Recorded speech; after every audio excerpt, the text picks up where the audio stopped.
जिन लोगों के जीवन में उजाला आया उनके जीवन में शिक्षा आई। शिक्षा का अधिकार नहीं था, इसलिए हमारे जीवन में उजाला नहीं आया, हमारे जीवन में अंधेरा ही अंधेरा रहा।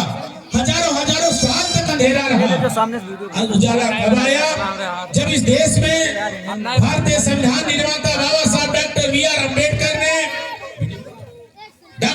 अम्बेडकर बाबा साहब ने भारतीय संविधान को देने का काम किया।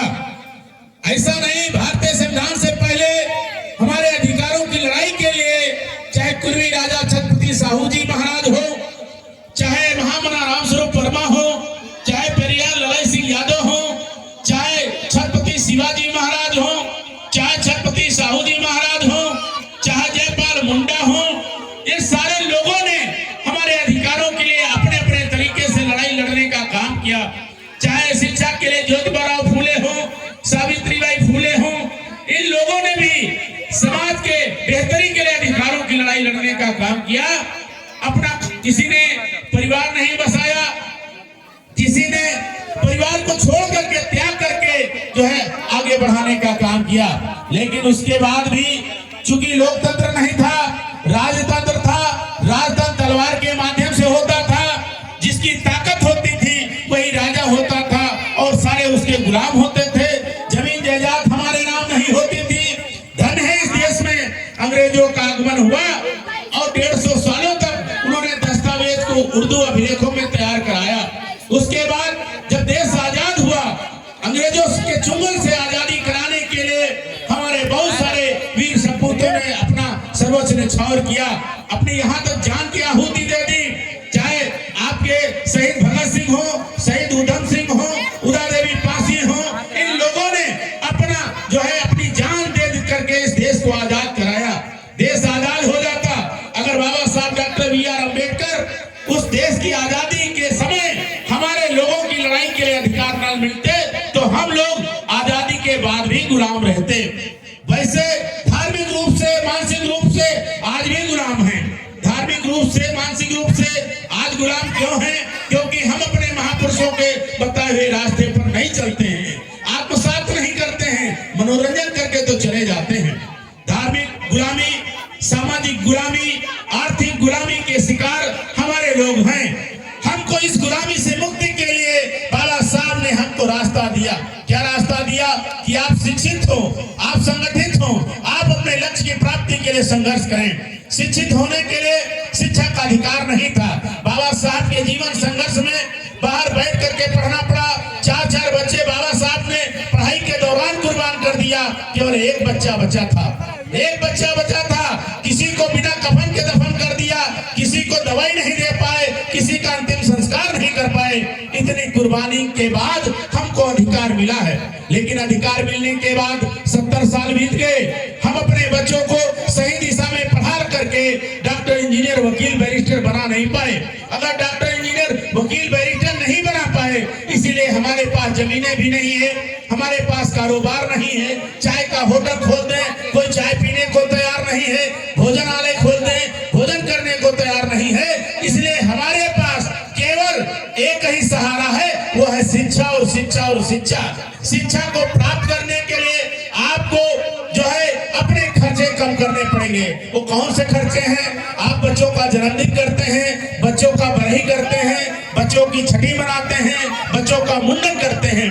इसमें बच्चों के सुख का और खुशहाली के लिए आप ऐसा सब काम करते हैं, लेकिन इसमें बहुत सारा पैसा खर्च होता है। अगर बच्चे का मुंडन न कराएं, अगर बच्चे का जन्मदिन न करें, आकर बच्चे की छठी न करें, उस पैसे को छठी के नाम पर बैंक में जमा कर दें, छठी के नाम पर खाते में जमा कर दें, मुंडन के नाम पर खाते में जमा कर दें और केवल अपने 4 साल के बच्चे को पढ़ाना शुरू कर दें। और 20 साल तक अगर लगातार मन लगा के जिस तरह से आलू की, लहसुन की खेती करते हैं, उस तरह अगर अपने बच्चे को 20 साल तक, भैया रुक जाओ, थोड़ा रुक जाओ, 20 साल तक केवल पढ़ा दें तो आपका बच्चा अगर हमारी तरह वकील हो जाएगा।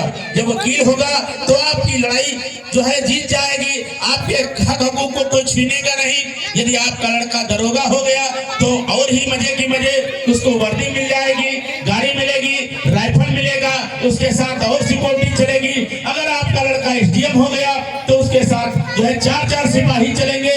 तो क्या आप नहीं चाहते हैं कि आपका लड़का दरोगा, एसडीएम, वकील बने?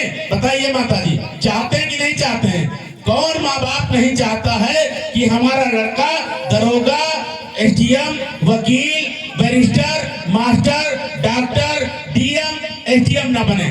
सारे लोग चाहते हैं, लेकिन चाहने की ओर काम नहीं करते हैं। काम क्या करेंगे?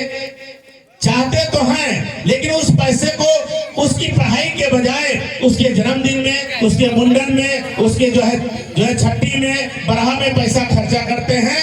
लेकिन उसका जब पढ़ाई के समय उसको कॉपी किताबें की जरूरत होती है, आने जाने की जरूरत होती है, तो उसके पास पैसा नहीं बचते हैं। धन का अभाव है, व्यापार नहीं है, हमारे पास इतनी इनकम नहीं है कि सारा जो है जश्न कर ले, उत्सव मना ले और उसके बाद बच्चों को पढ़ा लें। पढ़ाने के लिए भी बहुत सारी स्कीमें भी चलती हैं। स्कीमें इसलिए हमको जानकारी नहीं क्योंकि हम पढ़े लिखे नहीं हैं।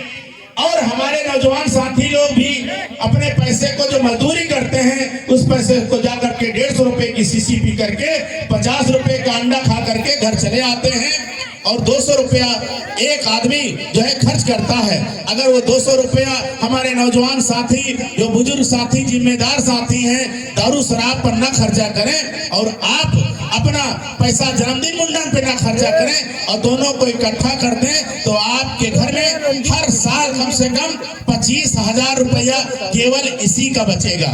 भाई 2 बच्चे हैं, जन्मदिन कर रहे हैं, 5-5 हजार रुपया लगा, 10,000 हो गया। एक आदमी दारू पीता है, हफ्ते में 1 दिन पीता है, महीने में 4 हफ्ते होते हैं, 12 चौक 48 हो गया। 48 में 200 रुपया कर दीजिए। 10,000 रुपए के भैया लोगों ने दारू पी लिया और 10,000 रुपए का आप लोगों ने मुंडन जन्मदिन कर लिया।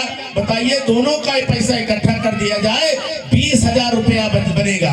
20,000 रुपया जब बनेगा तो 500 रुपया की फीस आपके लड़के की अच्छे से अच्छे स्कूल में, प्राइवेट में, शहर में अगर नहीं पढ़ा सकते हैं तो गांव के आसपास में प्राइवेट स्कूल में अपने बच्चे को 500 रुपए, 1,000 रुपए महीने में 2 बच्चे आपके पढ़ेंगे, 10,000 रुपया साल की फीस होगी और 10,000 रुपए में उसको किताबें और जो है कपड़े मिल जाएंगे।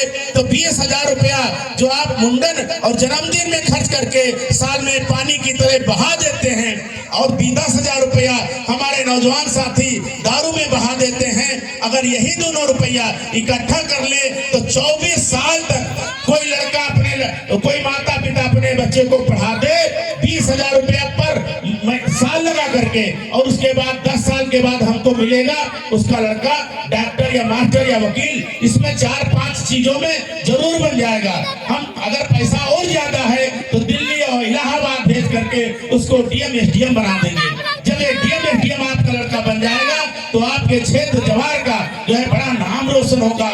जो गरीबी के कारण आपको नातेदार मानने से चले जाते हैं, न्योता नहीं देते हैं, अपने शहर में चले गए, बड़े मकान बना लिए, वो अपने घर में बुलाते नहीं कि कालीन गंदी हो जाएगी, हमारी टाइल्स गंदी हो जाएगी। वही लोग 10 लाख रुपया, 20 लाख रुपया लेकर आएंगे और कहेंगे भैया अपने लड़के लड़की का हाथ हमको दे दीजिए और हम आपको शादी कर लें। तो इस तरह से आप जो है अपने भविष्य को सुधार सकते हैं। इन्हीं बातों के साथ मैं अपनी वाणी पर यहीं पर विराम देता हूं।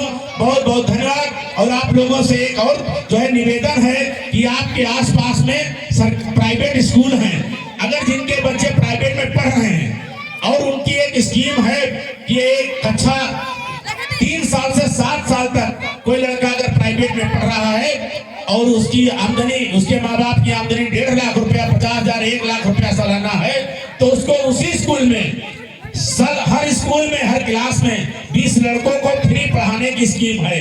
आपको फीस नहीं पड़ेगी और 5,000 रुपया सालाना सरकार से और मिलेगा प्रोत्साहन राशि। तो वो लोग जो है अपने लड़के लड़कियों का जो है आवेदन कर दें, उनका जन्म प्रमाण पत्र, आधार कार्ड लगेगा और माता पिता का आय जात निवास आधार लगेगा। 4 कागज माता पिता के लगेंगे और 2 कागज जो है लड़के के लगेंगे।